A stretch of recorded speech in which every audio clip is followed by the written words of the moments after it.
ప్రార్థన క్రైస్తవునికి back bone లాంటిది, వెన్నపూస లాంటిది. ఎందుకంటే ఈరోజు మనం ప్రార్థన చేసామంటే చక్కగా నిలబడతాం. ఈరోజు మనం ప్రార్థన చేసామంటే అనేక విజయాలు చూస్తాం. ఈరోజు మనం ప్రార్థన చేసామంటే మన కుటుంబాల్లో క్షేమాన్ని చూస్తాం.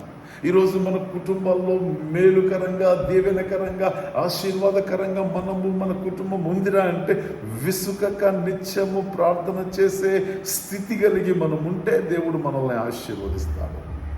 దేవుడు నీతో మాట్లాడుతున్నాడు ఈ క్షణంలో. విసుగు చెందున్నావేమో. నేను ప్రభువుని నమ్మి చాలా సంవత్సరాలైంది పాస్టర్ గారు, మరి ఆ మేలన్నది ఎలాంటిదో నేను పొందలేదు. ఆ శ్రమ పొందుతూనే ఉన్నాం, కష్టపడుతూనే ఉన్నాం, దివారాత్రము శ్రమలు పొందుకుంటూనే ఉన్నాం పాస్టర్ గారు. మేలైతే